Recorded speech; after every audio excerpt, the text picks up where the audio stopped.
உங்க social media ஃபீட்ல இந்த முகத்தை நீங்க கண்டிப்பா பார்த்திருப்பீங்க இல்லையா? ஆனா இந்த வைரல் முகத்துக்கு பின்னாடி இருக்கிற உண்மை கதை என்னன்னு உங்களுக்கு தெரியுமா? சரி வாங்க, அத பத்தி தான் இப்ப நம்ம பார்க்க போறோம். 2020ல இந்த கேள்விதான் இன்டர்நெட்ல செம வைரல். கோர்ட்ல ஒரு இளம் பெண் ஒரு மாதிரி குறும்பா சிரிக்கிற வீடியோ, அதுவும் ஸ்வீட் பட் சைக்கோ பாட்டோட சேர்ந்து டிக்டாக்ல ஒரு பெரிய ட்ரெண்டாவே மாறிடுச்சு. ஆனா நாம பாக்குற இந்த மீமுக்கு பின்னாடி இருக்கிறது ஒரு ஜாலியான விஷயமே இல்ல.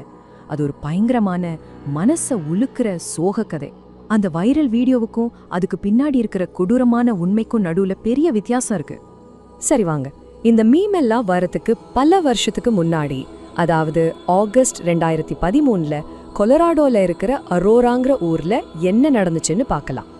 அந்த கொலை நடந்த நாள் ஆகஸ்ட் 28ஆம் தேதி காலையில. அதுக்கு முந்தின நாள் அவங்க அம்மா முகத்துல துப்புன இசபெல்லா ஒரு மெயில் அனுப்புறா, நீ இதுக்கு விலை கொடுப்ப அப்படின்னு. நிலைமை மோசமாகுதுன்னு தெரிஞ்சதும் மத்தியானம் போலீஸை கூப்பிடுறாங்க. அவளோட அப்பாவும் வராரு. ஆனா நைட் 9:30 மணிக்கு அவங்க அம்மா வேலை முடிஞ்சு வந்து குளிக்க போகும்போது யாருமே எதிர்பார்க்காத அந்த பயங்கரம் நடக்குது. அவங்க கணவர் அலறல் சத்தம் கேட்டு ஓடி போய் பார்த்தா பாத்ரூம் கதவுக்கு கீழே ரத்தம் வழிஞ்சிட்டு இருக்கு.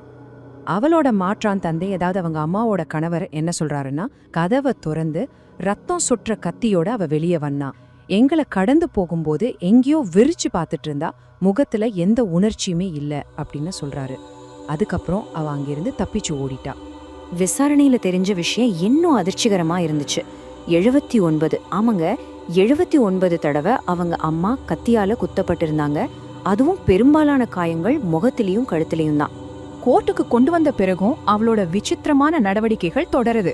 ஆனா அவள குற்றவாளி இல்லைன்னு தீர்ப்பு வந்தது. ஏன்?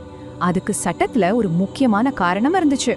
அதாவது not guilty by reason of insanity அல்லது NGRIன்னு சொல்லுவாங்க. இதுக்கு என்ன அர்த்தம்னா, ஆமா நான் தான் அந்த தப்பு செஞ்சேன், ஆனா அதை செய்யும்போது நான் பண்றது தப்புன்னு எனக்கு தெரியல, ஏன்னா எனக்கு கடுமையான மனநோய் இருந்துச்சு அப்படின்னு சொல்றதுதான். இது குற்றமற்றவள்னு சொல்றது கிடையாது, சட்டப்படி அவங்க அந்த குற்றத்துக்கு பொறுப்பு இல்லைன்னு சொல்றது.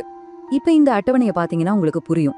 ஒருவேளை அவ முதல்நிலை கொலை குற்றவாளின்னு தீர்ப்பு வந்திருந்தா ஆயுள் தண்டனை கிடைச்சிருக்கும்.